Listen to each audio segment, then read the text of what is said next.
4.5 میلیارد سال پیش. زمین به عنوان توده‌ای سوزان از سنگ مذاب شکل می‌گیرد، اما زمین در این روزها نمی‌تواند میزبان حیات باشد. اما زمین در عرض 1 میلیارد سال سرد شده و اقیانوس‌های پر از آب سطح سیاره را می‌پوشانند. در این زمان اولین حیات تک‌سلولی در زمین پدیدار می‌شود. در 3 میلیارد سال بعدی زمین تغییرات فوق‌العاده عظیمی را پشت سر می‌گذارد و حیات به صورت میکروسکوپی باقی می‌ماند. When you talk about the history of life in the grand scale, mostly what you're talking about is bacteria. Even today, most living things on Earth are single-celled or smaller. اما بیش از 500 میلیون سال پیش افزایش میزان اکسیژن موجود در جو زمین به حیوانات پیچیده‌تر امکان می‌دهد تا روی زمین زندگی کنند. طرح اصلی بدن تمامی حیوانات و از جمله ما در این زمان شکل می‌گیرد. 370 میلیون سال پیش ماهی‌های اولیه صاحب دست و پا شده و به خشکی راه می‌یابند. به این ترتیب برای اولین بار چیزی به عنوان دست شکل می‌گیرد، عضوی که تا امروز بخشی از بدن ماست.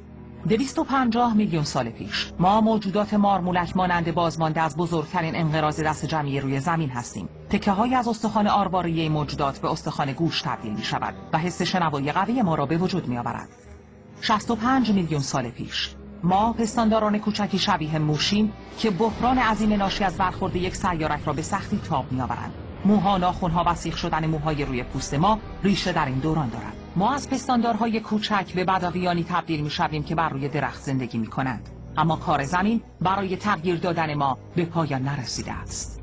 در طول میلیون‌ها سال تغییرات آب و هوایی افریقا ما را از میمون به انسان تبدیل می‌کند. ما بر روی 2 پا راه رفته و در روند تکاملی خود قادر به دویدن، پرتاب کردن و شکار می‌شویم. ما در این دوران باید در مصاف با شکارچی‌های خطرناک زنده بمانیم. ترس‌ها و غرایز بنیادی ما در این دوره در ذهنمان حک می‌شوند. 2,600,000 سال پیش دشواری عصر یخبندان باعث می‌شود اندازه مغز ما 3 برابر شود. این رشد مغز به ما توان تفکر منطقی می‌دهد، اما در این حال نقص‌هایی مثل آشناپنداری را در ذهنمان به یادگار می‌گذارد. چالش‌های محیط متغیر و نامطمئن به غرایز انسانی ما شکل داده و نحوه تفکرمان را تغییر می‌دهند. 250,000 سال پیش بدنهای ما به صورت امروزی تکامل می‌یابد. 150,000 سال پیش افریقا را ترک کرده و در سراسر دنیا پخش می‌شویم.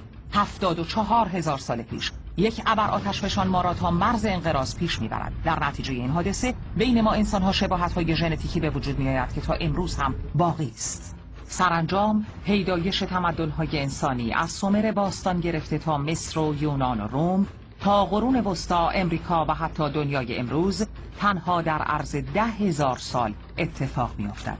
در حالی که تاریخ تمدن انسانی در کتاب‌ها به نگارش درآمده، رویدادهای پیش از آن در بدنهای ما ثبت شده است.